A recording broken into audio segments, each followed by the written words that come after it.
नमो अरियंताणं नमो सिद्धाणं नमो आयर्याणं नमो उवज्जायाणं नमो लोये सव्वसाहुणम् एषो पञ्चनमुक्कारो सव्वपावपणासनो मंगलाणं च सव्विसिं पद्मं हव्वै मङ्गलम् कमठे धरणेन्द्रे च स्वोचितं कर्म कुर्वती प्रभुस्तुल्य मनोवृत्ति पार्श्वनाथ श्रीविष्णु कुन्दिन्दुगोखीरतुषारवन्ना सरोजहत्था कमले निसन्ना वाईसिरिपुत्थयवगहत्था सुहायसा अंहसयापसत्था अंगूठे अमृतवसे लब्धितणा भंडार श्री गुरु गौतम समरिये वांछित फलदातार वांछित फलदातार वांछित फलदातार। आज हम सब पर्युषण महापर्व, सभी जैनों के कोई भी फिरके हो उसमें पर्युषण महापर्व की 28 की आराधना अति उल्लास से होती है। ये पर्युषण महापर्व के दिन उसकी क्या महत्ता है, 8 दिनों में हम क्या क्या करते हैं, ये सब मैं आज भावना गुटका बॉम्बे से हिंदी में बताने वाली हूँ। बॉर्न एंड बॉटम बॉम्बे हूँ, लेकिन सब मातृभाषा में स्टडी जैनिज़्म की जो भी की है, तो जो ग्रीप आप लोग समझ सकते हैं। जो भी लैंग्वेज में जो आदमी पढ़ता है वही उसकी अंदर वही टच होता है और वही लैंग्वेज की मिठास बाहर आती है। हिंदी हमारी राष्ट्रभाषा है। बॉम्बे में ऐसे तो हम लोग हिंदी बोलते हैं, लेकिन आज जो विषय मुझे प्रेजेंट करना है वो पूरा विषय मैं हिंदी में लेने वाली हूँ। अगर कुछ भी शरत चूक हो जाए, कुछ गलती हो जाए तो मैं पहले ही क्षमापना मांगती हूँ। आज यूनाइटेड जैन जो हाँ पेज ने मुझे इनवाइट किया है, मैं उनका भी थैंक्स कहती हूँ। सप्तक व्यास, अनीता बेन जैन और दिनेश भाई लोढ़ा की भी मैं आभारी हूँ। आज अपना विषय है पर्युषण महापर्व। पर्युषण क्या है? चारों ओर से कई लोग जब इकट्ठा होते हैं और धर्म की आराधना करने के लिए उत्साहित होते हैं, कर्म के तोड़ने के जो अलग अलग हमारे जैनिज़्म में अलग अलग प्रकार दिए गए हैं, वो अलग अलग प्रकार में से कई आराधना है। ऐसे तो ज्ञान पंचमी है, मौन 11 है, नवपद की होली है, कई ऐसी आराधना है। उसमें से पर्युषणा महापर्व को इतना इम्पोर्टेंस दिया गया है, उसके पीछे बहुत बड़ा रहस्य है। और वो रहस्य आज मैं थोड़ा अपने हिसाब से, अपनी बुद्धि से और ज्ञानी भगवंतों ने जो भी कहा है वो हिसाब से हम आगे जा रहे हैं। पहली बात है कि पर्युषणा यानी चारों ओर से भक्ति भाव से कई लोग इसमें जुड़ते हैं और जो पूरे साल में कुछ भी नहीं किया, पर्युषणा में ऐसे क्या क्या विशेषता है वो तो हम लोग समझेंगे ही, लेकिन जो कुछ भी नहीं करा, क्या धर्म है, क्या कर्म है, क्या उसका मर्म है, क्या उसकी डेप्थ है, क्या करना चाहिए, क्या नहीं करना चाहिए, लेकिन जैन कुल में जिसको जन्म मिल गया है वो क्या करेगा? एटलीस्ट एक संवत्सरी का प्रतिक्रमण लास्ट डे जो चौथ का होता है या पांचम का होता है, उसका प्रतिक्रमण करके अपने कर्मों को तो धोएगा ही अवश्य। इसके ऊपर मैंने सप्तक भाई ने तभी भी मुझे इनवाइट किया था और पर्युषणा के पहले हम लोग ने प्रतिक्रमण नु पवित्र झरणु करके गुजराती में पूरा 1 घंटे का बहुत अच्छा मुझे आप लोगों ने तब प्यार और रिस्पांस दिया है। आज भी देखते हैं देव गुरु की कृपा से मैं कितना खोल पाती हूँ। पहले हम समझेंगे कि अन्य पर्व और हमारे जैन पर्व में क्या डिफरेंशिएट क्या है। आज के बच्चों को ऐसा लगता है कि हमारे फेस्टिवल में तो कुछ होता ही नहीं है, सब तप त्याग यही रहता है, कुछ ऐसे ही मौज शौक अच्छाई एंजॉयमेंट ऐसा कुछ नहीं होता है। तो कई बच्चे इसमें जुड़ते ही नहीं है। और मेरा तो target, I always target youngster, क्योंकि आफ्टर 40 को तो पता ही है हमें क्यों पोल्यूशन करना है, कैसे करना है। चलो किसी को नहीं भी पता है तो कोई बात नहीं है, हम लोग इसमें काफी सॉल्व करेंगे। लेकिन आज का यंगस्टर जो जैन धर्म से बहुत विमुख हो रहा है, ऑपोजिट डायरेक्शन में जा रहा है, उसको बर्डन लग रहा है जैन धर्म, इसके लिए खास मेरी एक रिक्वेस्ट है कि आप ये सब वीडियो उन्हें बताइए कि जैन धर्म में क्या खासियत है। पहले मैं ये थोड़ा डिफरेंशिएट, अन्य धर्म की इधर कोई निंदा करने का कोई मेरा आशय नहीं है, लेकिन फिर भी हम थोड़ा डिफरेंशिएट करते हैं लोकोत्तर धर्म और लौकिक धर्म। लौकिक धर्म यानी कॉमन पीपल जो करते हैं धर्म की आराधना उपासना, उसमें उसको हमारे ज्ञानी भगवंतों ने लौकिक धर्म करके उन्हें टाइटल दिया है।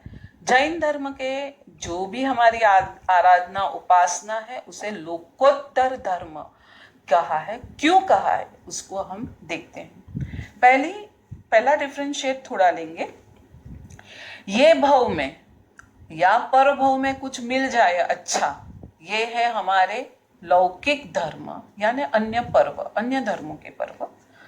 और जैन धर्म का पर्व जो है वो खाली पर भव के बारे में नहीं सोचता, लेकिन सोचता है मोक्ष सुख के बारे में, आंतरिक सुख के बारे में सोचता है। अन्य जीवों को जहाँ थोड़ा त्रास होता है, थोड़ी डिफिकल्टी होती है, थोड़ा सफर करना पड़ता है, वो होते हैं लौकिक पर्व। जब हमारे धर्मों में, जैन धर्म में, जैन फिरकों में क्या होता है, सब जीवों को पूरी सुरक्षा दी जाती है, मिल जाती है ऑटोमेटिक। हम तप करते हैं, हम लिलोत्री त्याग करते हैं, हम चोवियार करते हैं, इन सब से छोटे जीव को भी सुरक्षा मिल जाती है। तीसरा लेती हूं, वैर झैर जहां रहता है वहां वो वस्तु का नाश करके पर्व का यानी वो फेस्टिवल की पूर्णाहुति होती है। जहां जैन धर्म में वैर झैर का नाश मैत्री भाव से करते हैं, क्षमापना आदि की लेन देन करते हैं, क्षमापना मांगते हैं, कोई वस्तु या व्यक्ति का नाश नहीं होता। वहां वैर झैर का नाश करके मैत्री भाव को हम टॉप मोस्ट लेवल पर रखने का प्रयास करते हैं। अन्य फेस्टिवलों में बाहर दृष्टि होती है, जहां जैन धर्म के लोकोत्तर फेस्टिवल में आंतरिक दृष्टि रहती है। हमें हमारे कर्म तोड़ने हैं, अंदर क्या चल रहा है, राग द्वेष बढ़ रहे हैं, राग द्वेष घट रहे हैं, राग द्वेष को घटाना यही हमारा अल्टीमेट गोल है। तो जैन धर्मों के जो भी पर्व है वो अंदर की ओर लेके जाते हैं, न के बाहर की ओर लेके जाते हैं। फिर आता है मेवा मिठाई वगैरह खाना, फटाके फोड़ना, ये सब अन्य फेस्टिवल में होते हैं। जहां जैन धर्म के हमारे पर्व में होता है कर्मों को फोड़ना, तप वगैरह कष्ट कर सहन करके अंदर का आनंद लूटना। भोग शोक मौज वो सब बाहर की दुनिया है। जब संवर निर्जरा उनके थकी 23 विषयों के कषाय से मुक्त होके अंदर का आनंद लूटना, वो जैन धर्म में भी आनंद तो सभी जगह है। आनंद के बिना तो कोई जीव मुक्त नहीं रह पाएगा। आनंद तो सभी को चाहिए ही चाहिए। जैन धर्म में आंतरिक आनंद की इम्पोर्टेंस है। आंतरिक आनंद को भोगना वो केवलियों ने दिखाया हुआ राजमार्ग है। जब बाहर का आनंद तो पुद्गल का है, क्षणिक है, थोड़े टाइम का है, थोड़े टाइम में वो समाप्त भी हो जाता है। जब आंतरिक आनंद है वो अनादि अनंत काल तक था, है और रहेगा। सज्जनता ऐसे सब गुण तो अन्य फेस्टिवल में है, उससे भी कुछ लोग की अच्छाइयाँ प्रकट होती है, लेकिन संसार की वृद्धि वहाँ खड़ी ही खड़ी है। जब यहाँ हमारे जैन पर्वों में गुणस्थानक की वृद्धि होती है, सम्यक दर्शन की प्राप्ति होती है, और अंत में जो हमारा अल्टीमेट गोल है धर्म करने का, वो है मोक्ष सुख, वो प्राप्त होता है। तो इस तरह हम लोग थोड़ा डीप में सोचे कि जैन धर्म में क्या हमारे फेस्टिवल, हमारे पर्व क्या दिलाना हमें चाहते हैं। हमें परमानेंट सुख देना चाहते हैं, टेम्पररी सुख, थोड़े टाइम का सुख वो देना नहीं चाहते। इस तरह हम अभी आगे जाएंगे। इसमें 360 डेज हमारे ईयरली होते हैं, जो इंडियन टाइम टेबल हम बोलते हैं, उसमें 365 नहीं, 360 डेज में 6 अट्ठाइयाँ आती है। जैसे अभी पर्युषण महापर्व भी एक अट्ठाई है, ऐसी 6 अट्ठाइयाँ हमारे ये 360 डेज में आती है। जैसे कि 2 अट्ठाई आती है नौपत की होली, तीसरी आती है पर्युषणा महापर्व, और 3 आती है हमारी चौमासी चौदस की आराधनाएं। ये सब में हम क्या करते हैं, तप करते हैं, त्याग करते हैं, न खांडन, लिपण, आरंभ, समारंभ कुछ नहीं करते। लेकिन प्रतिक्रमण को उन दिनों में बहुत इंपॉर्टेंस दिया जाता है। स्नात्र, पूजा, प्रभु भक्ति, आयम बिल में 6 विगई का त्याग, ये सब करके हम हमारे जो कर्म है उसको खपाने का कार्य करते हैं।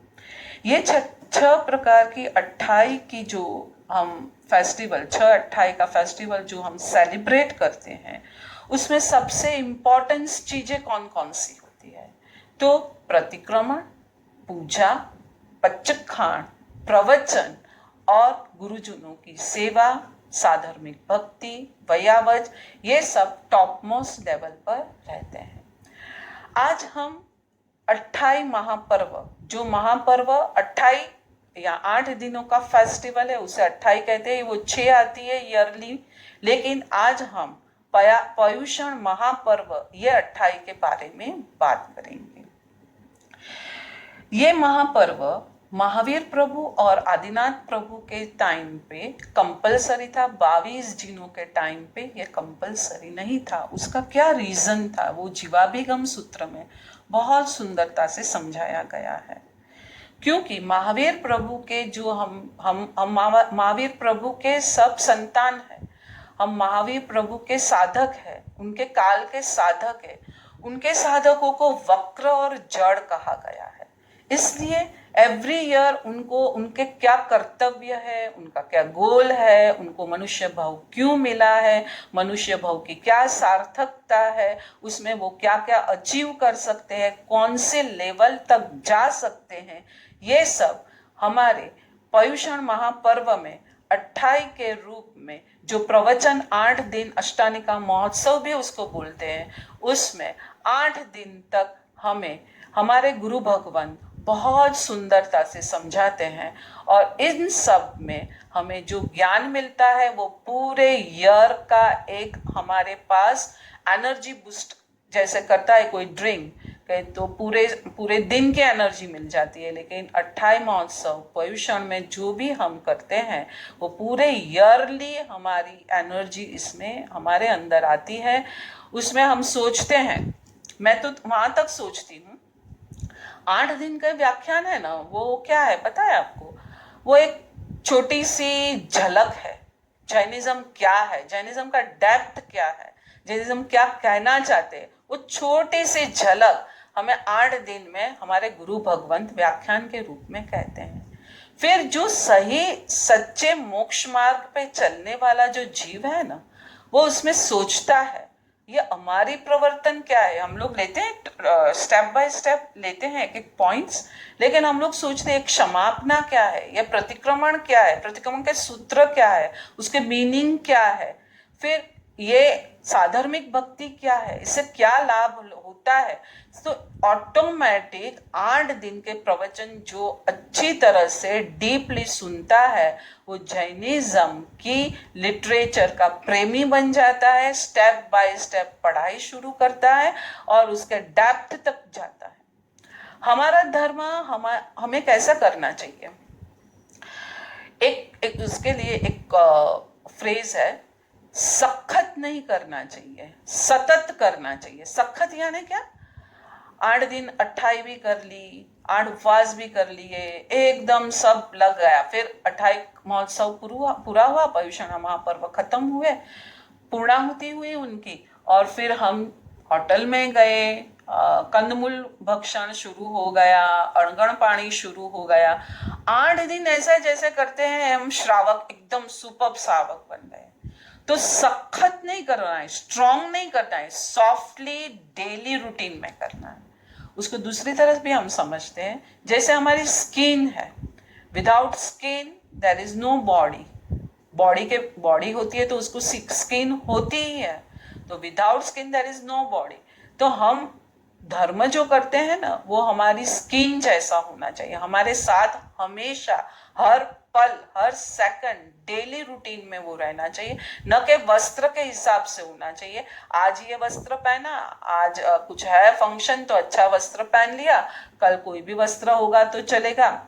ऐसा धर्म के बारे में नहीं करेंगे, क्योंकि कर्म तो हमें पल पल लगते ही हैं।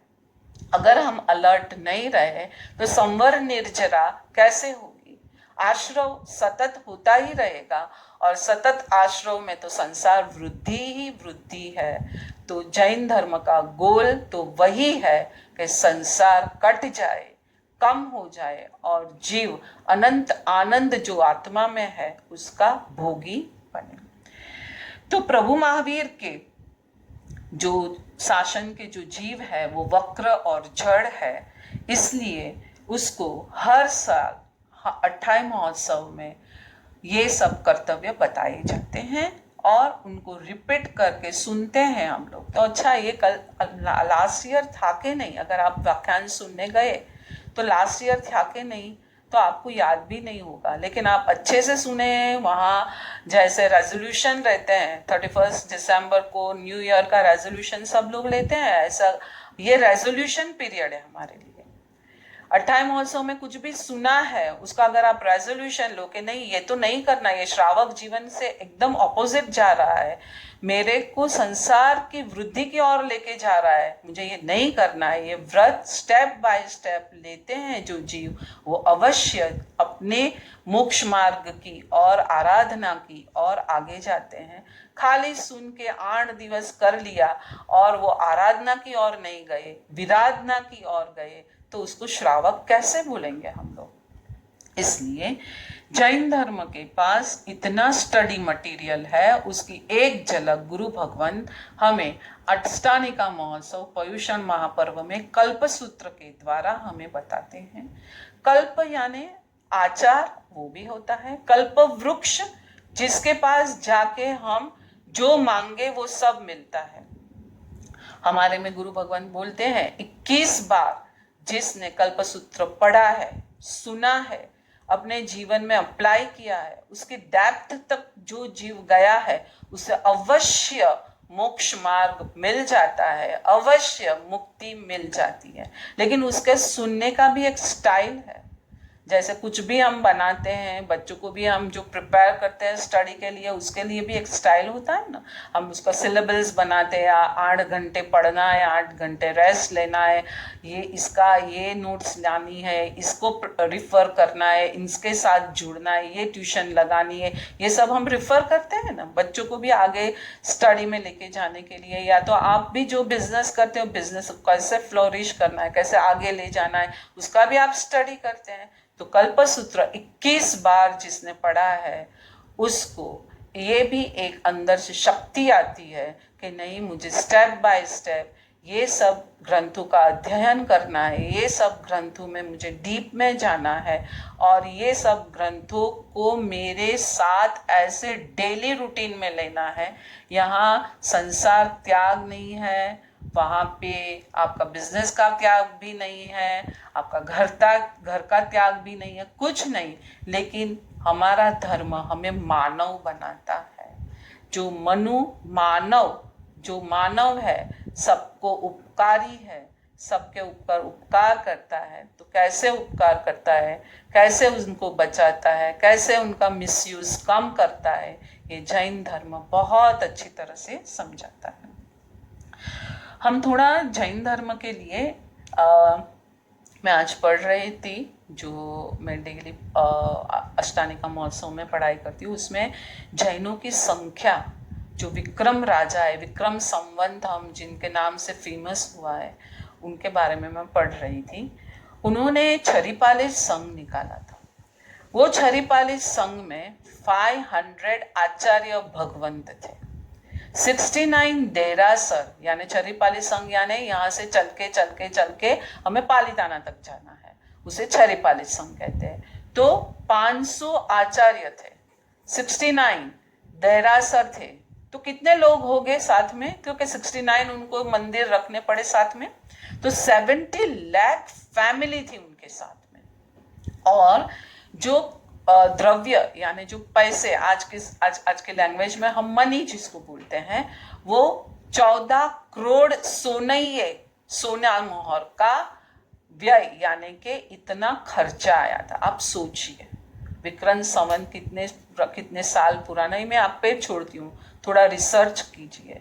तब जैनों की क्या दबदबा था, क्या हमारे मंदिर थे, कैसे लोग गुरु भगवंतों की व्यावच में तत्पर रहते थे, कितने लोग दीक्षा लेते थे। जो 500 आचार्य भगवंत, तो उनके शिष्य कितने रहे होंगे।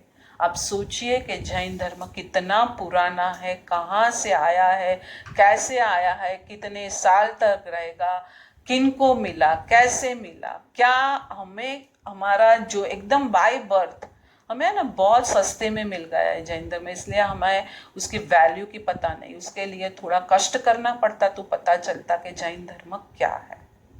आगे चलते हैं। इन 8 दिनों में पहले तो 5 कर्तव्य की बात चलती है। तो 5 कर्तव्य क्या है? पहला कर्तव्य, ऐसे 5 कर्तव्य, 11 कर्तव्य, कल्पसूत्र का पठन, वो सब स्टेप बाय स्टेप, जैसे सुपन उतारना, ये सब होता है, हम लोग स्टेप बाय स्टेप ये सब चीजें लेते हैं इसमें। कि पहले क्या आएगा, तो पहले 3 दिन इसमें 5 कर्तव्य की बात होती है। 5 कर्तव्य क्या है? 5 कर्तव्य को किसके साथ कनेक्ट किया है पता है आपको?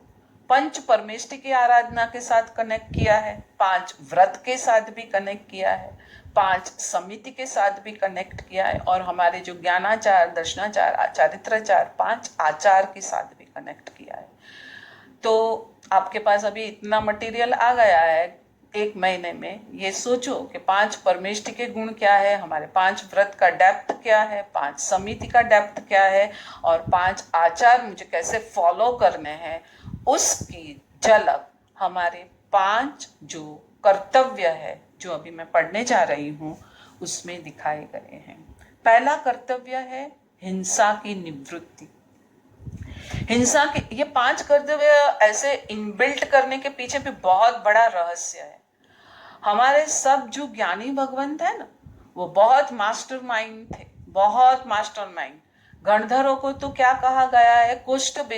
कोष्ठ बुद्धि और बीज बुद्धि वाले। बीज यानी एक आपने आम की गुठली डाली है खाद के अंदर, तो कितने आम देगी?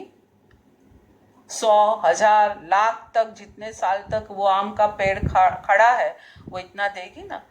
ऐसे ही हमारे गणधर भगवंत है, वो बीज बुद्धि, कोष्ठ बुद्धि, एक शब्द के हजारों अर्थ कर सकते हैं।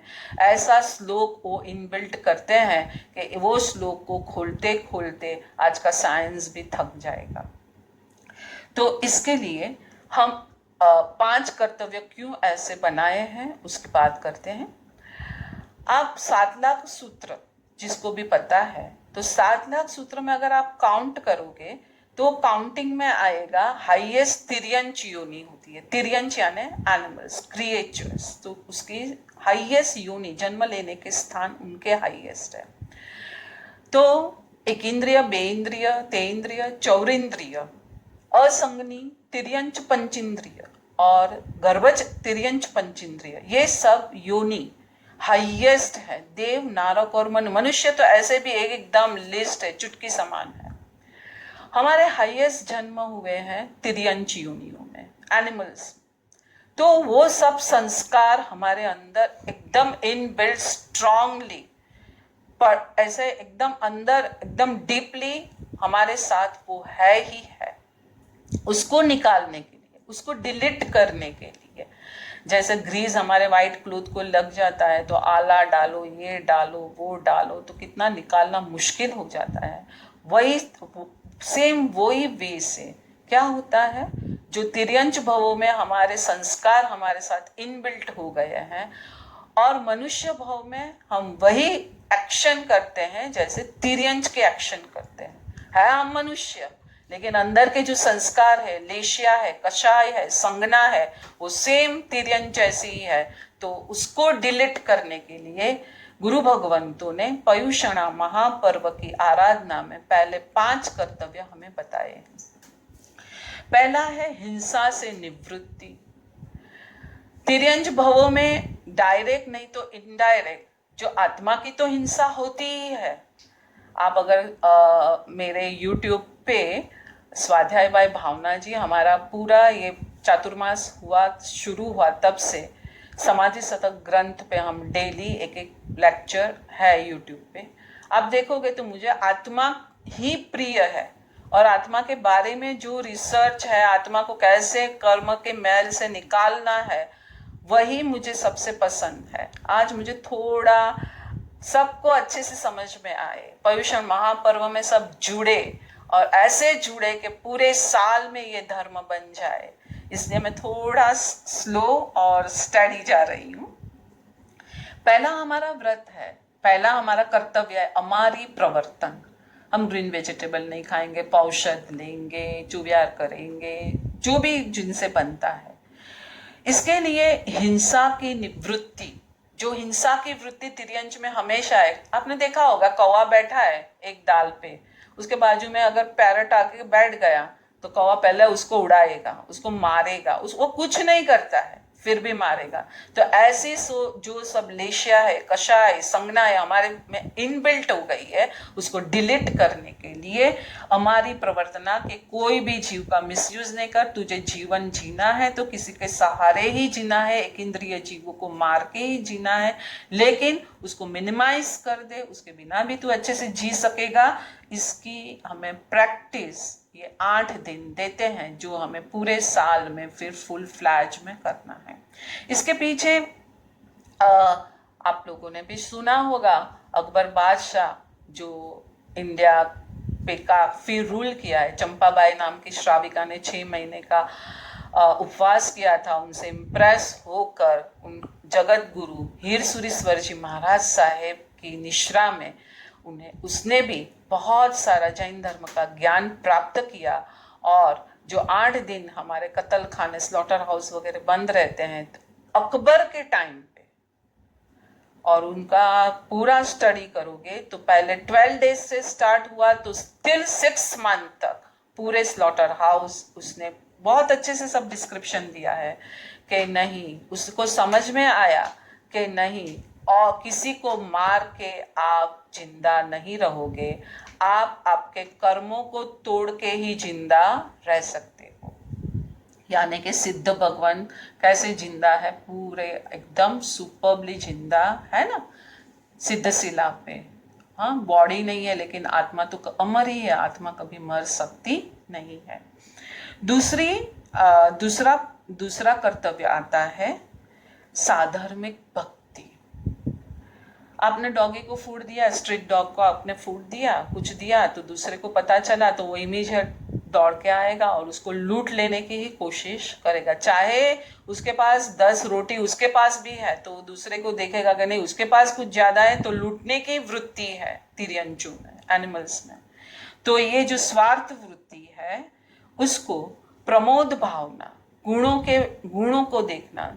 कोई साधर्मिक है तो वो कर्म के वश अभी गरीब है, या तो पैसा नहीं है उसके पास लेकिन आराधना बहुत अच्छी करता है, तो हमें उसके ऊपर प्रेम दिखा के साधर्मिक भक्ति से उसकी आराधना अच्छे से वो कर सके, इसलिए उसको जो सपोर्टिव सिस्टम है उसके लिए हेल्प करेंगे, तो हमें भी ऐसी आराधना प्राप्त होगी। संभवनाथ भगवान के भव में हमें देखा है कि संभवनाथ प्रभु ने कैसे तीर्थंकर नाम कर्म प्राप्त किया, तो कि साधर्मिक भक्ति से तीर्थंकर नाम कर्म प्राप्त किया है। एनिमल्स में मैं अपना सब बराबर सिक्योर कर लूं, कुछ भी प्रपंच करते हैं, कुछ भी करते हैं, तो वही हमारे जो संस्कार रह गए हैं उसको डिलीट करने के लिए साधर्मिक भक्ति को बताया गया है। पुण्यश्रावा के बारे में तो आप लोगों ने सबने सुना होगा, कैसी साधर्मिक भक्ति थी। परिग्रह पचखान भी स्ट्रॉन्ग और साधर्मिक भक्ति भी डेली वो करते थे। कैसी साधर्मिक भक्ति है वो भी मैं आपके ऊपर छोड़ती हूँ, उसका भी आप स्टडी कीजिए और उसके बारे में भी सोचिए हम कैसे साधर्मिक भक्ति करती हैं। और पहले के काल में सच्चे श्रावक जिनके दिल में सच्चा धर्म बस गया था वो कैसे साधर्मिक भक्ति करते हैं वो भी आप पढ़ना, बहुत सुपर दिया गया है। जब हमारे में वात्सल्य, दूसरे के प्रति प्रेम भावना, वात्सल्य चला जाता है तब वैर प्रकट होता है, और जब वैर प्रकट होता है तब हम उसको कत्ल करते हैं। कैसे? जैन है हम तो चींटी को भी नहीं मारेंगे, लेकिन शब्द से कत्ल करते हैं, मानसिक त्रास देते हैं, उसका भी प्रायश्चित, चींटी को, पंचेंद्रियों को भी मारा उससे बड़ा आता है। और तब बाह्य दया भी नहीं पालते। हाँ, सो व्हाट, किसने देखा है आलू में इतने इतने जीव है, किसने देखा है प्याज में इतने जीव है, किसने देखा है रात्रि भोजन में इतना महापाप है। जब दूसरों के प्रति प्रेम चला जाता है तब हम आराधक के बदले विराधना की ओर बढ़ते जाते हैं और इतने विराधक बन जाते हैं कि हम भूल जाते हैं कि हम जैन हैं। तीसरा हमारा कर्तव्य जो गुरु भगवंत हमें समझाते हैं वो है वैरनी गांठ तोड़वा माटे क्षमापना। हमारे में क्षमापना, मिच्छामी दुक्कड़म, ये शब्द हमने आजकल बहुत कॉमन बना दिया है। जैसे अभी पर्युषण महापर्व पूर्णाहुति पे जाएंगे, फुल पूरा व्हाट्सएप आपका कैसे भर जाएगा क्षमापना के अच्छे अच्छे स्लोगन से। लेकिन आपकी वैर की गांठ जहाँ रही है उसको आप क्षमापना दे पाओगे, उसको सामने जाओगे। प्रभु ने ये 5 कर्तव्य में क्षमापना कर्तव्य पहले रखा है। आप चाहे उपवास कम कर लो, आप चाहे थोड़ी आराधना कम कर लो, लेकिन वैर की गांठ अंदर रखी है। आपको किसके साथ बोलना नहीं है, बोले ले लिए है, मौन है, आप उसके सामने कुछ बोलते नहीं है। इसके लिए अच्छे से एक समझ दी है, मैं वो कहती हूँ आपको। क्षमापना कैसी होनी चाहिए? जो आग होती है ना, वो आग की जैसी नहीं, बर्फ के जैसी, आइस के जैसी। आइस ऐसे मूल्य को नष्ट कर देता है, झाड़ का जो ट्री का मूल रहता है, रूट्स होते हैं, उसको आइस टोटली डिस्ट्रॉय करता है ताकि वापस वहां ट्री नहीं आता।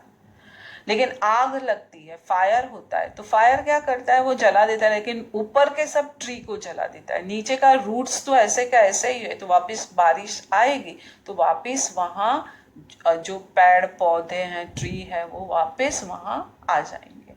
तो हमारी क्षमापना कैसी होनी चाहिए? आइस के जैसी, दिल में भी ठंडक, हृदय में ठंडक, जबान पे ठंडक, मस्तक में ठंडक, आत्मा में ठंडक। और ये ठंडक को साथ में रख के मेरा वैर मोहनीय कर्म जो हर समय मुझे 70 कूड़ा कूड़ी सागरोपम बंद होता है। आप कैलकुलेशन करना, एक समय में अगर 70 कूड़ा कूड़ी तो पूरे दिन में कितना होगा। ऐसा ये कर्म खपाने के लिए मुझे कहाँ कहाँ भटकना पड़ेगा, कहाँ कहाँ कैसी दुर्गतियों को मुझे सहना पड़ेगा। अगर मेरा ईगो कम कर दिया मैंने तो मेरा क्या नुकसान जाएगा। मेरा बाहुबली की आप हमें सबको कथा पता है। बाहुबली जी ने सोचा कि नहीं, छोटे भाइयों को वंदन करना है, तो केवल ज्ञान रुक गया। पूरी अब हम लोगों ने कई मंदिरों में वो पिक्चर देखते हैं, पूरी लपेट गई है लताएं, क्रीपर्स, सब बर्ड्स ने छोटे छोटे नेस्ट बना दिए हैं, सब है, फिर भी केवल ज्ञान नहीं हुआ। 1 साल का तप हो गया, उपवास हो गया, फिर भी केवल ज्ञान नहीं हुआ। तो ये जो हमारी क्षमापना है, जो जैन धर्म की सबसे बड़ी माता है, जैना जैसे माता है वैसे क्षमापना भी सबसे बड़ी माता है। क्षमा को वीर का भूषण कहा गया है, महावीर का भूषण कहा गया है। और हमारी समता है, हमारे अंदर जो शांति है, हमारे अंदर जो एकदम करुणा भाव है, वो नष्ट कौन करता है? वैर ही नष्ट करता है, मोहनीय कर्म ही नष्ट करता है, हमारा ईगो ही नष्ट करता है। आप सोचो, एक बाजू ईगो को रख दो और फिर अंदर की शांति को निकलने दो, वही बोलेगी अरे क्या करना है इसमें, छोड़ो इसको। मैत्री, प्रमोद, करुणा और माध्यस्थ से भरा हुआ जीवन है हमारा, और ऐसे ही हम आगे जाएंगे तो मोक्ष मार्ग लंबा नहीं है, लेकिन वैर, कषाय, ये सब, नो कषाय, हास्य, रति, अबोले, ये सब हमारे जीवन में अगर हम रखेंगे तो मोक्ष मार्ग हमारे से बहुत पीछे छूट जाएगा। इसके ऊपर एक कथा, हमारी चंदनबाला और मृगावती जी की कथा पता है आप लोगों को। चंदनबाला जी ने मृगावती को थोड़ा कहा कि भाई आर्य साध्वी जी भगवंते रात्रि के समय में उपाश्रय में नहीं आती, शाम होते ही आ जाती है। आपको पूरी कथा पता है? नहीं पता है तो ये भी आपके लिए रिसर्च है कि कैसी क्षमापना गुरु जी ने अपनी शिष्या की मांगी, और शिष्या को भी केवल ज्ञान हुआ और गुरुणी चंदन बाला जी को भी केवल ज्ञान हुआ। तो क्षमापना हृदय से मांगनी है, व्हाट्सएप से नहीं मांगनी है, व्हाट्सएप से नहीं मांगनी है। आप बात करो, आप किसी से बात करो, आपका प्रेजेंटेशन दो, आपकी गलती थी वो आप बोलोगे तो दोनों के बीच में कितना अच्छा व्यवहार हो जाएगा, कितना प्यार बढ़ जाएगा। दोनों एक दूसरे के लिए पहले जैसे तरसते थे ऐसा ही प्यार हो जाएगा। धर्म में आगे बढ़ोगे, कल्याण मित्र कब बन जाओगे आपको पता नहीं चलेगा। तो ऐसे दूसरी कथा भी उसमें चंड प्रज्ञोत राजा उदयन राजा की है।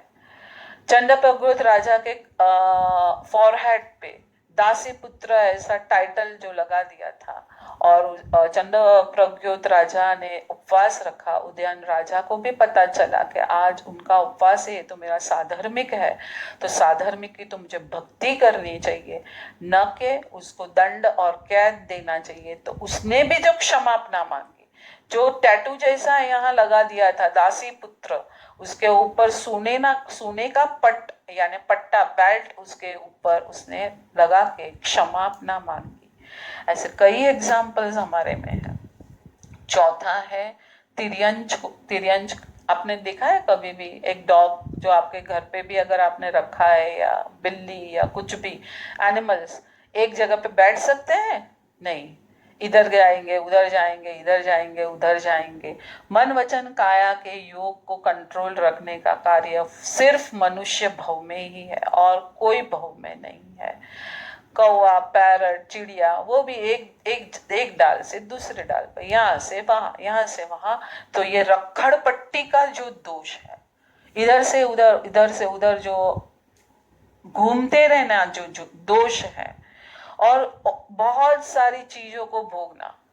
आपने देखा होगा, उसको खाना नहीं है, पेट भरा हुआ भी है, खाना भी नहीं है, कुछ भी नहीं करना है, फिर भी वो चीजों को सूंघेगा, उसको देखेगा, उसको टच करेगा, उसको लेने जाएगा।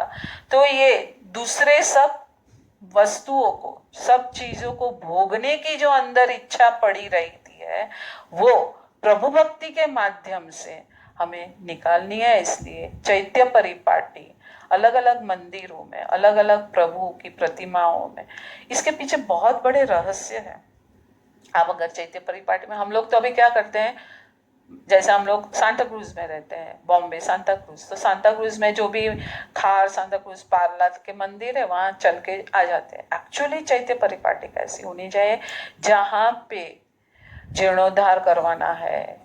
हमें क्यों चैत्य परिपाटी के, क्योंकि हमारे यहाँ कुंथुनाथ टेम्पल है, तो वहाँ हम रोज रोज भक्ति करते हैं। तो कभी कभी क्या हो जाता है, मोनोटोनस। हाँ, जैसे हम लोग दाल रोटी सब्जी खाते हैं तो मोनोटोनस, तो कुछ चेंज चाहिए ना हमें। तो भक्ति भाव को टॉप मोस्ट पे ले जाने के लिए प्राचीन प्राचीन जो प्रतिमाएं हैं, प्राचीन तीर्थ है, वहाँ की औराएं हैं, वहाँ के गुरु भगवंत की औराएं हैं, जो साधकों ने साधना की है, ऐसे सब जगह पे जाने से हमें भी बड़ा फायदा मिलता है। वहाँ जीर्णोद्धार वगैरह करवाना है तो उनको भी धनराशि प्राप्त होती है। तो इस तरह चैत्य परिपाटी जो भटक भटक करने का हमारी आदत है। एवरी ईयर हम वैकेशन में जाते हैं या यात्रा करने जाते हैं या अलग अलग टेम्पल्स में जाते हैं, क्या करते हैं वो सोचिए आप। संप्रति महाराज ने 1 लाख जिनालय और 1.25 करोड़ जिन प्रतिमा जो बनाई, वो उसके पीछे की भी हिस्ट्री बहुत सुंदर है। मैं थोड़ा थोड़ा आप लोगों को सब रिसर्च करने का क्या है, मैं पूरी स्टोरी, क्योंकि एक तो हमारे पास टाइम 1 घंटा है, 1 आवर है, उसमें सब मुझे कवर भी करना है। लेकिन आपकी क्यूरियोसिटी आपको और देव गुरु की कृपा हमेशा रहती है। कितना गूगल पे है, कितना ऑनलाइन है, सब जगह आपको जो भी पढ़ना है, जो भी सोचना है, जो भी करना है, वो इजीली आज बहुत अवेलेबल है। खाली आपको फक्त करना है, only the things you have to do that you have to fall in the love of Jainism. हमारा रखड़ पट्टी का दोस्त जो है वो चैत्य परपाटी निकालता है, और सतत आहार की चिंता रहती है सबको, सबको सबको यानी एनिमल्स को। ये हम वापस रिपीट करती हूँ, जो तिर्यंज के हाईएस्ट भाव हमने किए थे, उसमें जो संस्कार हमारे साथ इनबिल्ट हो गए हैं, उसको निकालने के लिए गुरु भगवंतों ने, भद्रबाहु स्वामी ने, जो कल्पसूत्र के रचयिता है, फिर पूर्वाचार्यों ने, सब हमारे लिए 5 कर्तव्य, 11 कर्तव्य, क्या करना चाहिए क्या नहीं करना चाहिए, ये सब हमारे लिए इन्होंने बहुत खूबसूरती से प्लान किए हैं। उनको सतत आहार की चिंता रहती है। चींटियों को आपने देखा होगा, सब कलेक्ट करके कहाँ लेके जाती है, उसके जहाँ उसका घर है वहां पे। चिड़िया भी कलेक्ट करके रखती है, हम लोग भी कलेक्ट करते हैं, लेकिन को उन्हों में डर और भय और सबसे ज्यादा है। आत्मा को आहार नहीं चाहिए, शरीर को आहार चाहिए। इसके लिए अट्ठम तप हम करते हैं, आत्मा को देखने के लिए। आपका शरीर जो जिस दिन वीक रहेगा, उस दिन आपको बुरा सोचना, इसको ये कर डालो, इसको वो कर डालो, इसको ये करो, ये सब स्लो डाउन हो जाएगा। जब स्लो डाउन हो जाएगा तब भेद ज्ञान की प्रक्रिया शुरू कीजिए। आप देखिए कि अंदर क्या है, शरीर है कि ज्ञान है, शक्ति है। आप बिना खाने से भी किससे टकते हैं? आत्मा की शक्ति से टकते हैं, टिकते हैं। तो वो जो है वो आत्मा की ओर नजदीक लेके जाता है। अट्ठम तप भेद ज्ञान की प्रक्रिया बहुत सुपर्बली करवाता है। नाग केतु का अट्ठम है, न्यू बॉर्न बेबी है नाग केतु, और उसने अट्ठम तप किया, न्यू बॉर्न बेबी है। खाना पीना तो ठीक, पानी भी नहीं पीता था, क्योंकि पूर्व भाव के सुंदर संस्कार थे। उससे क्या हुआ, वो फेंट हो गया, तो लोगों को लगा कि वो मर गया। उसके पिता माता हार्ट अटैक आके वो भी मर गए, और राजा सब संपत्ति लेने आ रहा है। कि पहले के काल में ऐसी जो प्रथाएं थी, जो भी वहाँ के जो रूल्स एंड रेगुलेशंस थे, उसके हिसाब से तब देव प्रकट होता है, बोलता है कि वो देव कहते हैं कि भाई पूर्व जन्म में जो भी संस्कार थे, सुना था, क्या सुना था वो आप रिसर्च करके निकालिए। क्या सुना था कि न्यू बॉर्न बेबी ने अट्ठम शब्द सुनते ही अट्ठम का पचखान ले लिया, और उससे बहुत अच्छी कैसे आगे गया, वो भी उसकी स्टोरी बहुत सुपर है।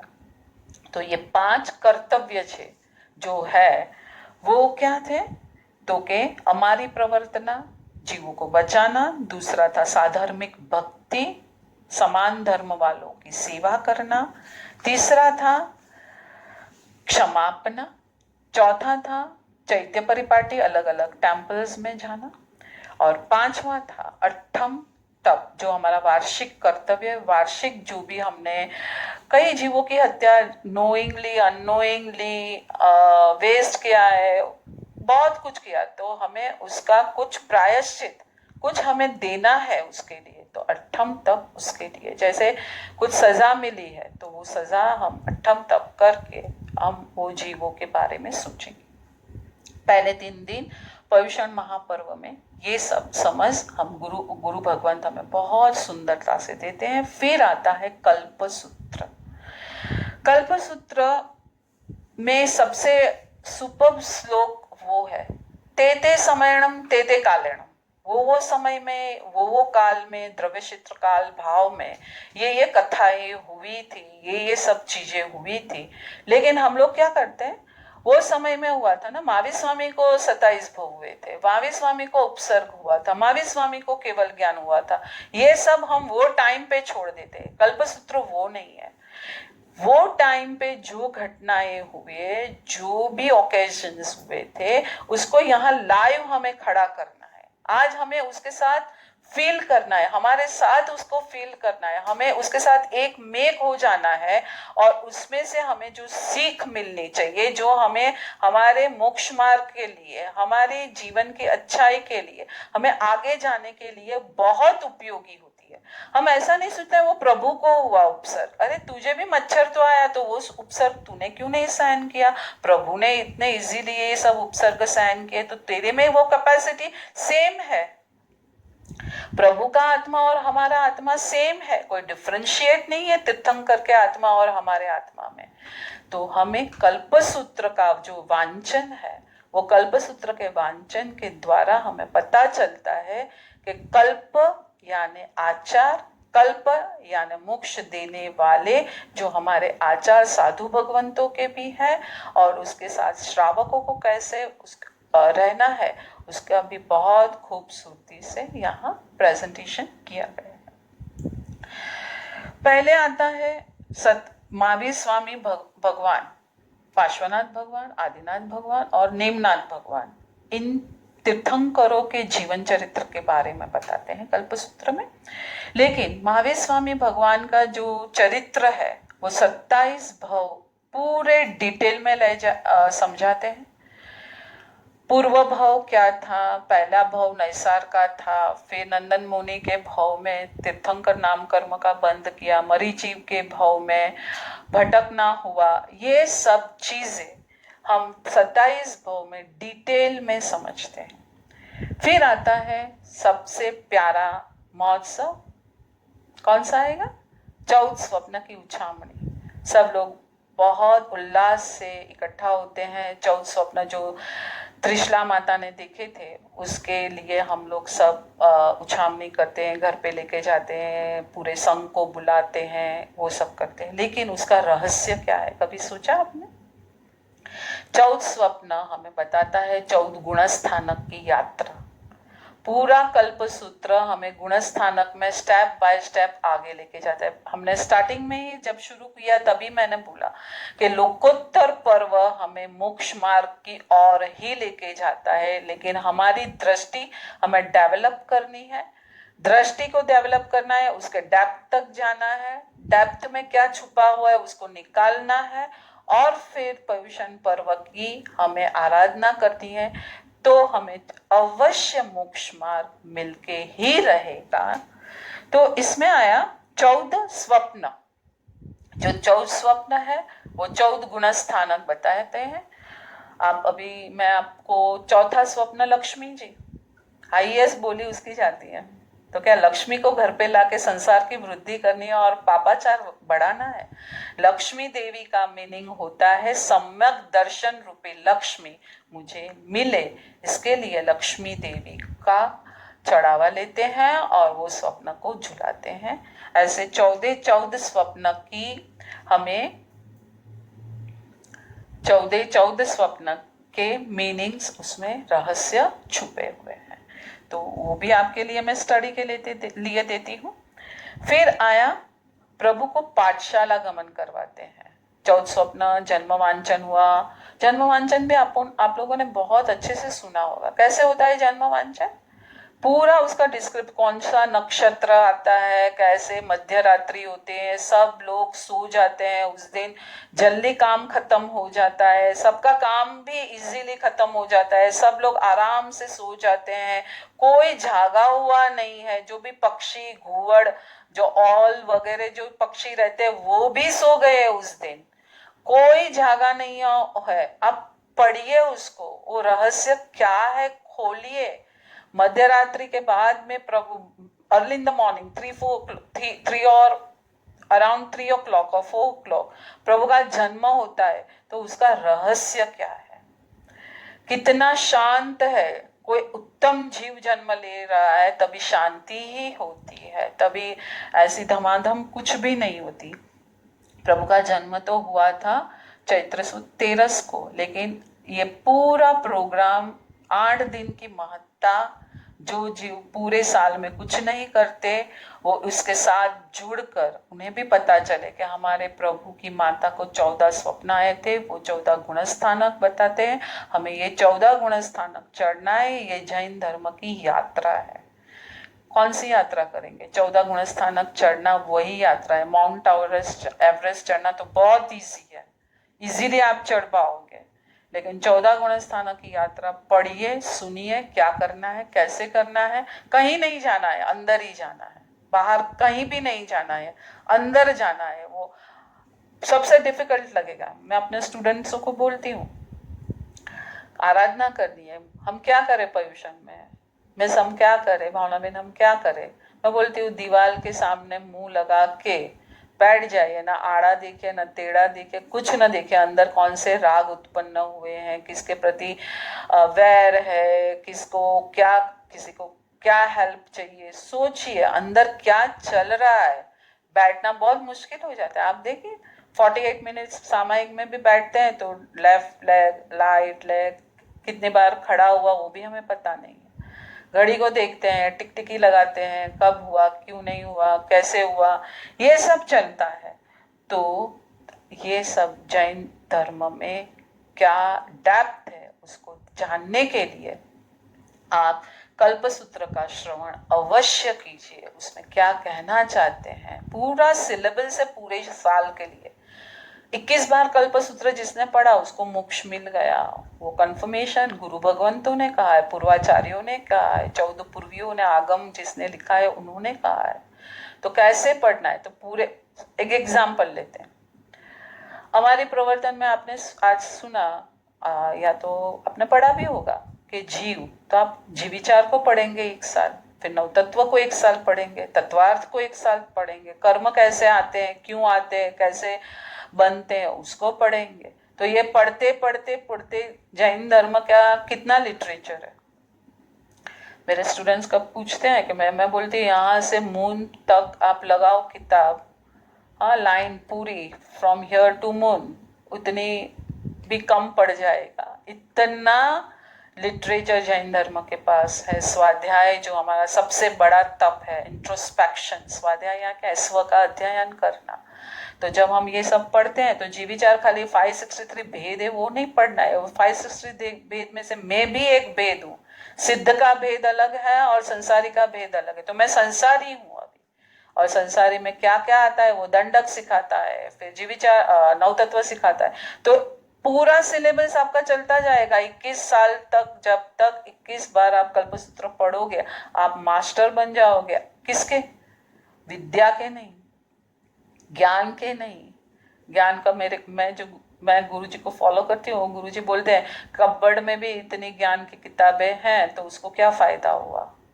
हाँ, कुछ फायदा हुआ तो तूने ये सब पढ़ लिया, उसका क्या फायदा। उसको अप्लाई करना है, उससे देखना है कि अंदर क्या चल रहा है, कैसे चल रहा है, उसको निकालना है। उसके लिए सब बुक स्टडी करनी है। तो प्रभु पाठशाला जाते हैं तो ज्ञान का महत्व, पाठशाला का महत्व हमारे जीवन में आता है। फिर आता है प्रभु का केवल ज्ञान हुआ और गणधरवाद, सबसे मेरा फेवरेट डे। प्रभु शासन स्थापना होती है वैशाख सुद 11 को। लेकिन ये सब इनबिल्ट प्रोग्राम है ना हमारा, हाँ, सब शॉर्ट में करना है और लोगों को प्रेमी भी बनाना है धर्म के। तो इसके लिए शासन स्थापना दिवस, गणधरवाद, 11 ब्राह्मण गणधर, गौतम स्वामी, सुधर्मा स्वामी, मौर्य पुत्र, ये सब जो आए थे, उनको जो शंकाएं थी उनके वेद वाक्यों से ही उनकी शंका का समाधान किया। ऐसे नहीं कहा कि तेरा धर्म गलत है, उनको कहा तू ये सोच मत, इसको ऐसे सोच। और गणधरवाद की रचना, गणधरों की रचना होती है, शासन की स्थापना होती है। तो गणधरवाद को पूरा डिटेल में समझाया जाता है। फिर आता है सब पाठ परंपरा समझाते हैं। जम्बू स्वामी, रोहिणिया चोर, जो हम भरेसर के सच्चाई में सुनते हैं, उनमें से जो मेन चरित्र है वो भी समझा। ये सब चरित्र समझाने का कारण क्या है, उसका रीजन क्या है? हाँ, स्टोरी टेल है नहीं, उसके पीछे सबसे बड़ा रीजन वो है कि वो भी हमारे जैसे ही थे, उनसे भी हमारे जैसे ही गलतियां हुई, लेकिन देव गुरु के रास्ते पे चलने से उन्होंने जो रास्ता बताया, जैनिज्म जो कहना चाहते हैं, वो रास्ते पे चलते चलते उन्होंने भी ये सब अचीव किया। नवतुणम सूत्र में आता है, तिन्नाणम तार्याणम जीर्णाणम झाव्याणम तिन्नाणम तार्याणम बुद्धाणम भूयाणम। मैं भी जिन बन गया हूं, तू भी जिन बनने के रास्ते पे चल सकता है। ये सब हम मटेरियल हमें कल्प सूत्र से मिलता है। फिर आता है 11 गणधरों की शंका का समाधान और शासन स्थापना, गणधरवाद आता है। फिर जम्बूस्वामी चरित्र आता है, बहुत सुंदर है जम्बूस्वामी चरित्र। 521 या 524 मैरिज की फर्स्ट नाइट पे पत्नियों को जो डिस्क्रिप्शन समझाने बैठे जम्बू कुमार, और 524 या अभी कैलकुलेशन इतना ही है अराउंड फिगर, साथ में सुबह दीक्षा लेने कहे, वो भी सुपर्ब है। फिर आती है पट्टावली, आत्रे बोलते हैं, पट्टावली बोलते हैं। क्या होता है उसमें पट्टावली में? पूरा कनेक्शन कितने साल पुराना है जैनिज्म, पूरे 2400 तीर्थंकर के आदिनाथ से अजीतनाथ के बीच में कितना गैप हुआ, अजीतनाथ से संभवनाथ के बीच में क्या गैप हुआ, महावीर स्वामी से पार्श्वनाथ का गैप क्या हुआ, कितने साल कैसे हुआ, एक कोड़ा कोड़ी साल का पूरा कैलकुलेशन बताते हैं गुरु भगवान। है आज हमारे पास, आगमों में भी है। तो जैन धर्म के रूट कहाँ तक है वो भी आप आराम से ढूंढ सकते हैं। आज कोई भी महाराज साहब का नाम ले लो तो उनके गुरु कौन थे, उनके गुरु कौन थे, उनके गुरु कौन थे, सुधर्मा स्वामी आएंगे, गौतम स्वामी आएंगे, महावीर स्वामी आएंगे, वहां से कनेक्ट करके आदिनाथ तक पूरी पट्टावली गुरु भगवंत हमें सुनाते हैं। वहां से फिर आएगा बारसा सूत्र, जो श्वेतांबर परंपरा में बहुत प्रचलित है और वो सुनना ही चाहिए। उसका एक शब्द भी कान को लिसनिंग, हियरिंग नहीं करना है, लिसनिंग। और लिसनिंग में वो संस्कृत में, प्राकृत में जो भी श्लोक चाहते हैं उसमें से एक शब्द भी पकड़ लिया, उसको डेप्थ में अंदर गया, उसका कल्याण अवश्य होता है। तो बारसा सूत्र बहुत ऑस्पिशियस है, उसको सुनना चाहिए ही, वो हमारा एक कर्तव्य है। इस तरह पूरे पर्युषण महापर्व में 5 श्रावक के कर्तव्य, 11 और कर्तव्य, कल्पसूत्र में क्या क्या आता है वो सब हमने देखा। तेते समयणम तेते कालेणम जो हुआ वो आज हमें लाइव हमारे सामने खड़ा करना है, और खड़ा करके हमें भी ऐसे ही बनना है। वो एक प्रॉमिस हम ये 28 पर्व जो हमारा पर्युषणा महापर्व है उसमें देंगे। किसको देंगे? अपने जात को देंगे। कि 8 दिन का महोत्सव नहीं है ये हमारी पूरी लाइफ का महोत्सव है। ये भव का भी नहीं है, जन्मों जन्म का भी नहीं है। कुछ जन्म में ये करके मुझे भी प्रभु आपके पास ही आना है। ये एक बड़ा प्रॉमिस हम ये 28 महोत्सव में प्रभु को देंगे। पचखाण भी करेंगे, पूजा भी करेंगे, सामायिक भी करेंगे, प्रतिक्रमण भी करेंगे, प्रायश्चित भी करेंगे, क्षमापना भी करेंगे, साधर्मिक भक्ति भी करेंगे, बहुत सारे जीवों को बचाएंगे, बहुत सारे जीवों को प्यार देंगे। ये सब करके बाद में हम अंदर जाएंगे, आत्मा की ओर जाएंगे। मैं आत्मा हूँ और मुझे मेरा मूल स्वरूप देखना है। इसके लिए पूर्वाचार्यों ने, गुरु भगवंतों ने, हमारे तीर्थंकरों ने पूरी ब्लूप्रिंट हमें कल्पसूत्र 28 महोत्सव में हमें दी है। तो उसको सब फॉलो करें, अच्छे से फॉलो करें, समझे। पूरे ईयर का सिलेबस है, पढ़ाई करे, स्टडी करे, अंदर जाए, देखे जैनिज्म के रूट कितने महान है, कितने डीप है, और वहां तक पहुंच के अपने आत्मा के रूट तक पहुंचकर हम आगे अपने जीवन को लेके जाएं। यूनाइटेड जैन्स जो ग्रुप है वो सभी फिरकों को साथ में लेके जो चल रहा है, बहुत उत्तम काम कर रहे हैं। अनीता बेन, सप्तक भाई और दिनेश भाई जो उत्तम काम कर रहे हैं उसमें सब आप सहभागी बने। महावीर का धर्म एक ही है, मैत्री भाव टॉप मोस्ट और वैर भाव 0। जब हम केवल ज्ञान प्राप्त होता है ना, जो जिन्होंने स्टडी किया उसको पता है, पहले मोहनीय कर्म क्षय होता है फिर केवल ज्ञान प्रकट होता है। तो जब तक तेरा मेरा ये वो चलेगा तब तक केवल ज्ञान का रास्ता बहुत पीछे छूट जाएगा। हम सब आज साथ में हाथ मिला के महावीर के संतान है ये प्रूव कर दे, दुनिया को प्रूव कर दे, अपने आप को भी ये प्रूव कर दे। मैं जैन यूनाइटेड पेज की बहुत आभारी हूँ जिन्होंने मुझे ये मौका दिया ये बोलने के लिए।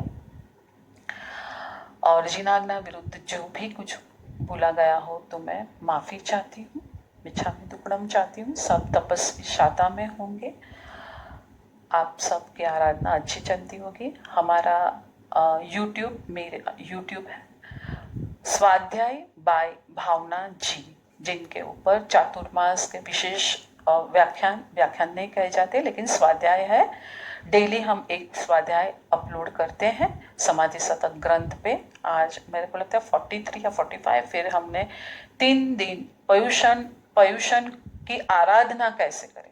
अगर आपको इंटरेस्ट है तो वहाँ जाके भी आप देख सकते हैं। हमारे चैनल को भी सब्सक्राइब करें। कहीं भी जीनाज्ञा विरुद्ध बोलाय હોય તો મિચ્છામિ દુક્કડમ સર્વ સાધકો સાતામાં રહેજો। બધાને પ્રણામ, જય જિનેન્દ્ર।